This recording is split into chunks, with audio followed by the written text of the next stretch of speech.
トビデオ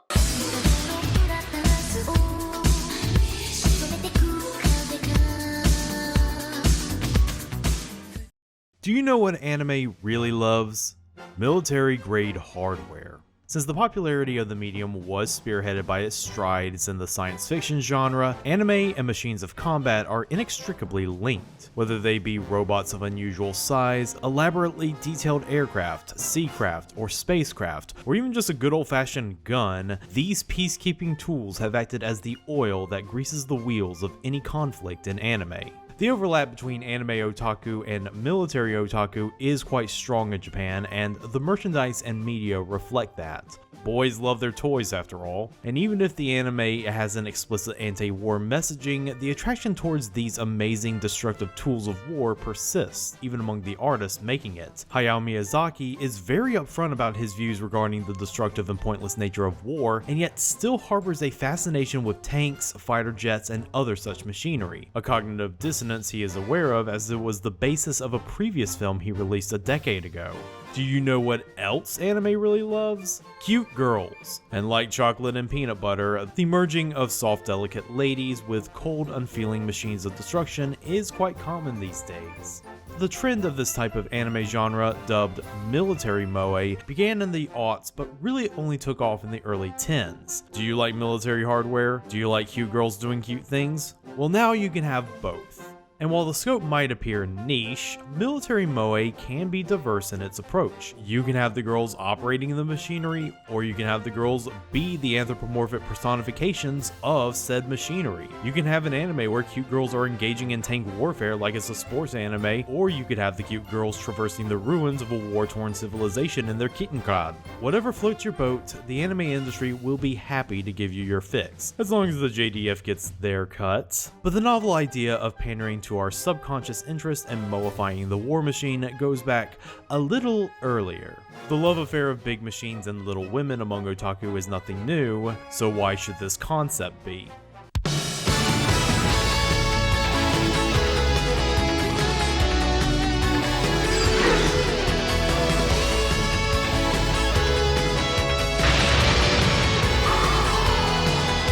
Sometime in the near future, the Japanese Self-Defense Force decides to transfer power, command, and budget of their air force to private citizens and businesses. What is the reason they would do this mass privatization of one of their wings of their country's military? しかし、その理由は秘密であった。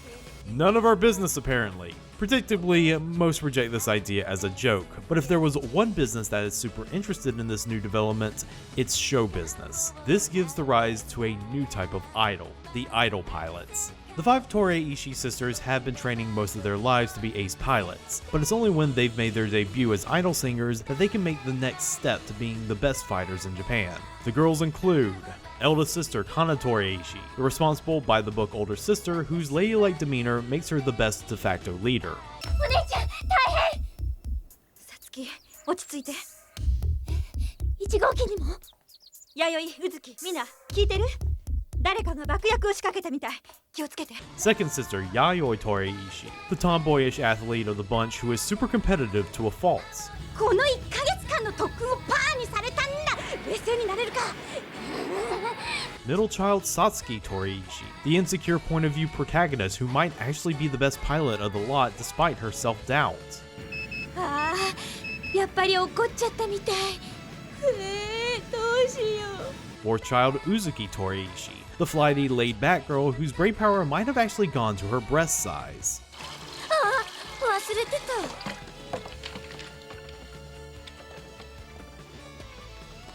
And the youngest, Mina Torii-Ishii, the mischievous little brat who is almost always seen chowing down on junk food.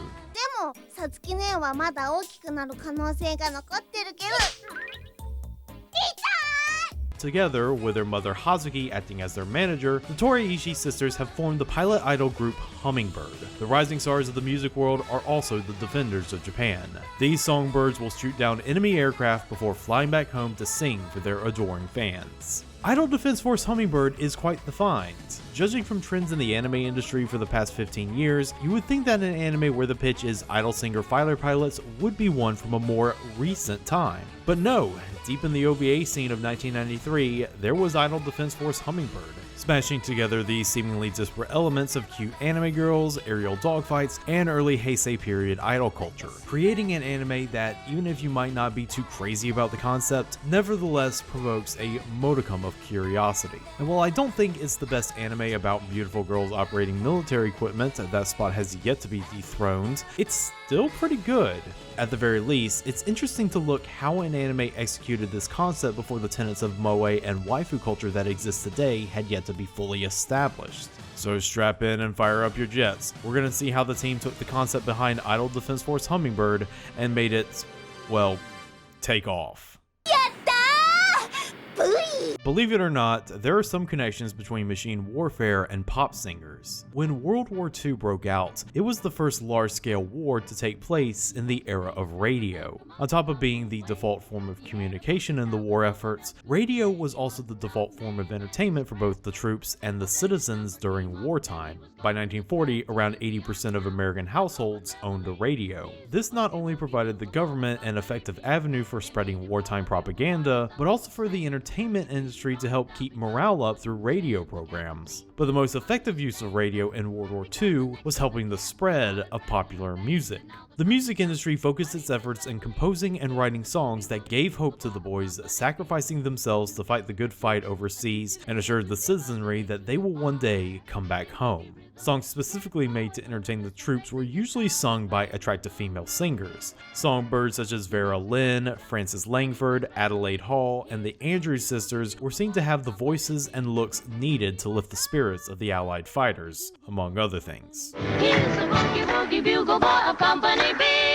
Over on the Axis side of the Pacific, it was a different story. While Japan had similar radio technology at the time, their culture industry was firmly in the grip of the hyper-nationalist military government. Most, if not all, the songs Japanese troops and citizens only got to hear were patriotic anthems and marching songs. The only exception being the Takarazuka Revue show, where Japanese women performed elaborate song and dances through glitzy chorus lines. But that ended up getting shut down by the Imperial Navy after a government decree suspending leisure activities to focus citizens on helping the war effort. It's not until the post-war era where the modern Japanese idea of the idol singer begins to take shape. In 1962, American-born businessman and talent agent Johnny Kitagawa formed the production agency Johnny & Associates as a way to promote popular boy bands at the time, as well as train them in singing, dancing, and acting. But it wasn't until 2 years later where the French film Cherchez l'Idole was released in Japan, and audiences were absolutely smitten by the voice and looks of actress Sylvie Vartan.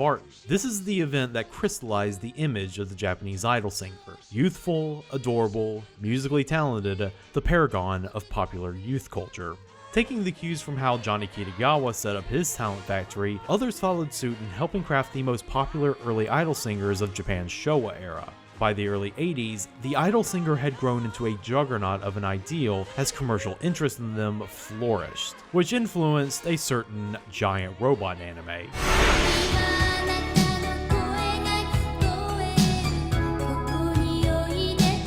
The recurring theme of Macross is the importance of human culture, even in the face of world-ending warfare. And the avatar of that theme is idol singer Lin Minmay from the original Macross series. Through her beautiful singing, she not only was essential in keeping morale up during space battles, but also helping end the war by making the alien Zentradi realize the value and beauty of proto-culture. So there was a precedent set both outside and inside the anime industry that could allow for something like Idol Defense Force Hummingbird to exist. But what actually made it come into existence was that it was an adaptation from a light novel series done by the late Hitoshi Yoshioka, whom we've talked about before this year as the author of the original books that became the irresponsible Captain Tyler anime.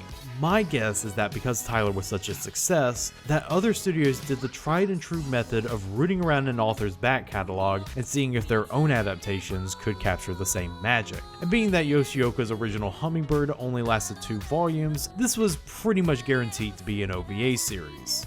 Production would be picked up by Ashi Productions, and acting as head director would be Kiyoshi Murayama. Murayama was a rare case of someone's first credited role in the anime industry being a director's position, making his debut with the 1990 Sonic Soldier Borgman OVA. By all accounts, production seemingly went smoothly, especially when you consider that this anime had 4 producers on it, none of whom stuck around for the entire run, but it did very much run into the mother of all snags when the final episode was being produced. Right in the middle of production, there was a mass staff exodus from Ashipro to form the studio Zebek. This meant a lot of staff had to be replaced to get the episode out, and a potential 5th episode of the OVA had to be cancelled. But it would be nice to get more info on the goings-on of behind the scenes for Hummingbird, because the thing that really stuck out to me is that it is one of those OVAs that looks better with each passing episode. When it starts off, it looks like a typical OVA of above average quality, but as it continues on, the colors get more vibrant, the backgrounds become a little more detailed, and the little moments of great animation stop becoming both little and moments. The first volume of the OVA must have sold like hotcakes because the opportunities to show off in Hummingbird become way more frequent as the series goes on, going from run-of-the-mill TV budget OVA to nearly reaching 80s excess budget OVA. Why else do you think they would put in a computer animated Virtua Fighter parody in this anime? For fun? But regardless of budget, these episodes are all tied together with their share of spectacular animated moments. It's a real diverse palette of Sakuga coming from Ashi's best and brightest, animating everything from high-energy aerial battles, stylish song and dance routines with unique and different costumes each time, and the occasional cartoony reaction shots. There's the opening animation done by Kenichiro Katsura, which has a segment that switches from the girls slowly walking to the stage to them intensely straining in the dance studio. There's the elegant, intense ballet seen in the dogfight animation crafted by the legendary Shinsaku Kozuma. And then there's my personal favorite scene done by Yuriko Chiba, where Satsuki and her mother get into a quiet yet intense argument, and the subtle animation on the clothes and hands combined with Murayama's boarding gives some extra heft to the drama. But also you have the character designs done by Masahide Yanagisawa. With how he designs the 5 girls, they have the synthesis of being both cute and beautiful. And yes, there is a difference. They have the wide-eyed adorability, but don't feel like plush toys. They feel more realistic and have that slender beauty that you would see in most idols in this time period. Plus, the absolute glut of 90s fashions these girls are decked out in at all times does not hurt one bit. With how much their clothes change from their performances to everyday wear, it's impressive how the animators were able to keep up with the multitudes of design sheets they were given, especially Mama Hazuki and her hair, which goes through 4 radical changes over the course of the anime. But if Idol Defense Force Hummingbird is known for one thing, it's the 2 characters that make up the group the Fever Girls, Reiko and Hitomi.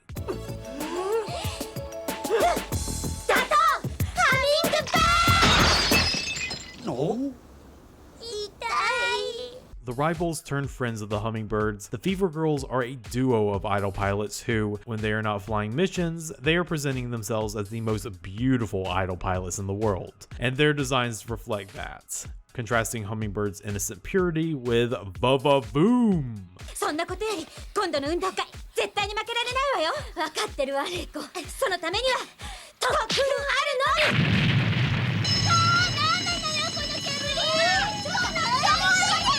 Yes, there is fan service in this anime, but it is mostly centered around chest wibble, though some of Moriyama's boarding suggests a Tarantino-esque interest in the field of podiatry. あれカメラさん何撮ってんの？ダメそんなことしちゃいけないの。ダメだってば。 Given that the word idol is in the title, the fuel for this anime's engine is music.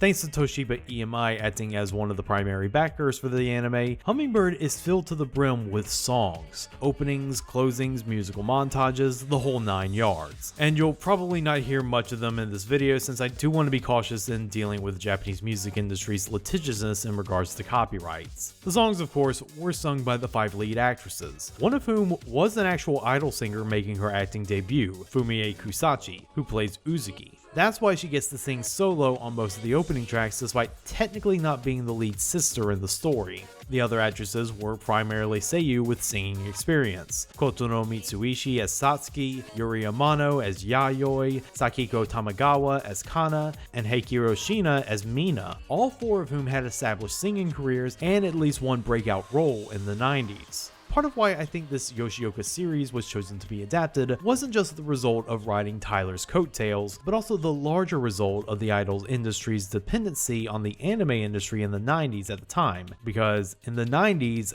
that whole industry was in the toilets. Following the idol golden age of the 80s, there was a steep drop-off at the turn of the decade. Naturally, this was due to the asset price bubble bursting, but it was also due to popular music trending to be more artful and creator-driven.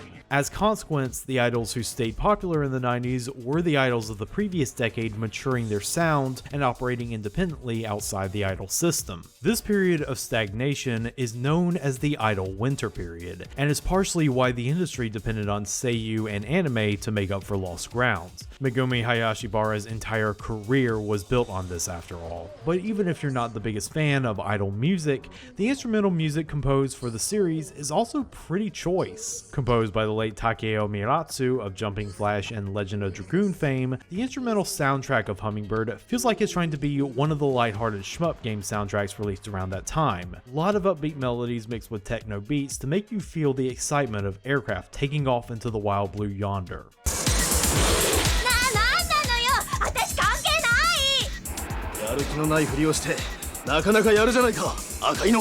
Idol Defense Force Hummingbird, being one of the unintentional forerunners to the whole military moe genre of anime, is kind of fun to see in execution.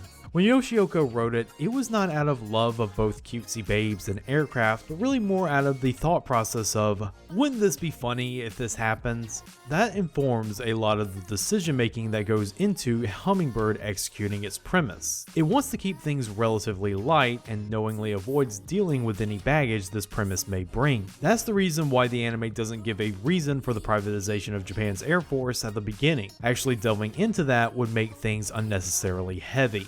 This extends to other elements of the anime. While Hummingbird the group are defenders of Japan, their status as idol pilots puts them more in line with the United Nations rather than Japan's military, explicitly so by the end.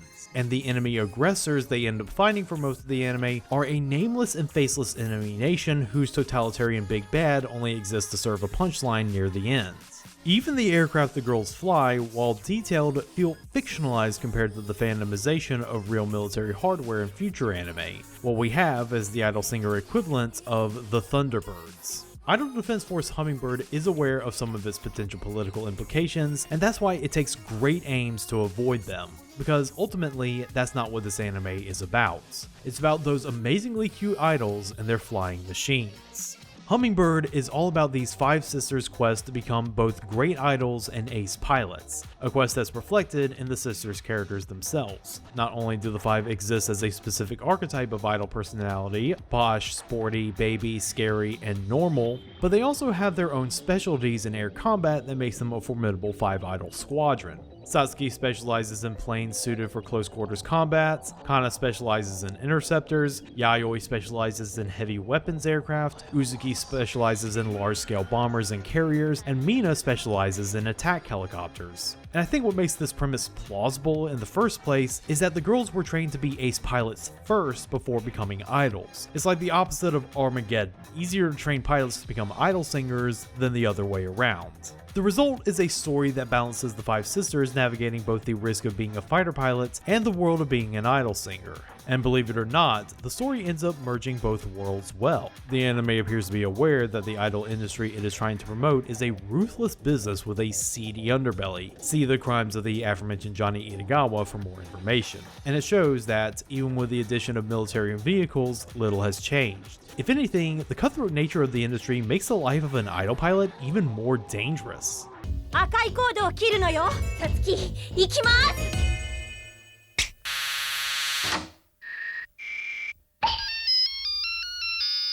これって。One of the first examples is one of Hummingbird's early public events that has them competing in a practice stall fight meant to promote a boy idol pilot group called Snap. And the management forces Hummingbird to do this exercise in embarrassing and cumbersome animal costumes to give them an unnecessary handicap. Unlucky for the management, Hummingbird's piloting skills can overcome even the stuffiest of fursuits. 犬さつき、行きます。信じられないことが起こってしまいました。続けざまに。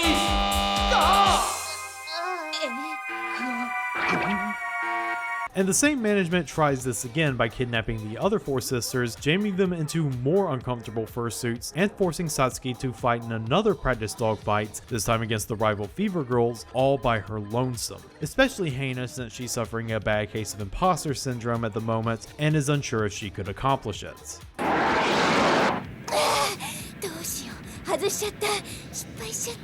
But of course, she ends up pulling it off and makes friends with the Fever Girls, who promptly fire their corrupt dogshit management.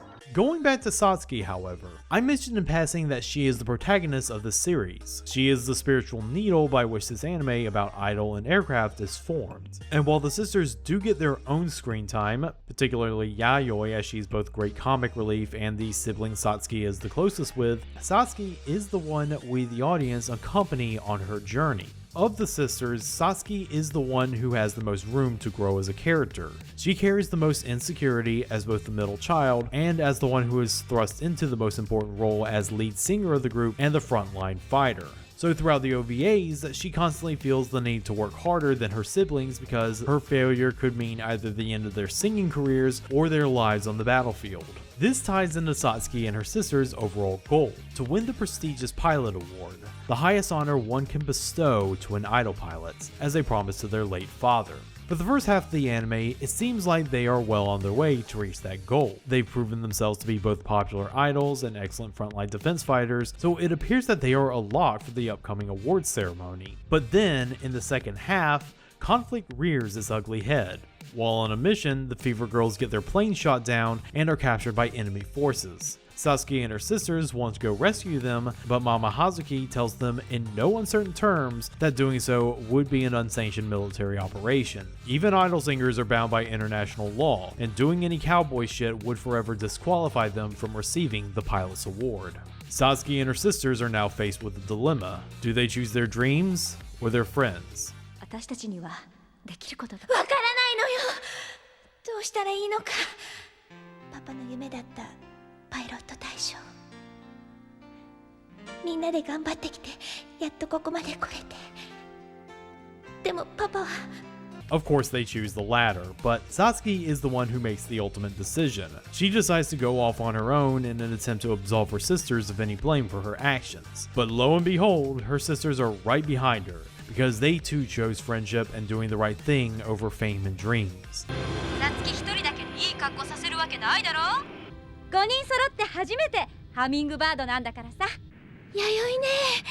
And while they sacrifice the pilot's award and their career as idols, they show that they are heroes, more soldiers than singers at the end of the day, although they still can't sing. Idol Defense Force Hummingbird is a strange little OVA, perhaps even more so than the similar anime of its ilk that emerged a decade and a half later. It's in love with its premise but never seems to revel in it, showing off beautiful idols and awesome aircraft, while at the same time never giving both elements too much focus. Rather, Hummingbird's mission involves lightly chuckling at the absurdity of its own premise, while also cheering its characters on in the pursuit of their goals. Hummingbird is a functional piece of machinery, more content in having fun rather than indulging in otaku fantasy or telling a serious story. Maybe that's the reason why it so easily slipped into obscurity after it had its moment in the sun. But even then, there's nothing wrong with it. You can admire its overall simplicity with how it deftly handles its nonsensical premise. And probably for that reason, Idol Defense Force Hummingbird can't stay flying under the radar for too much longer.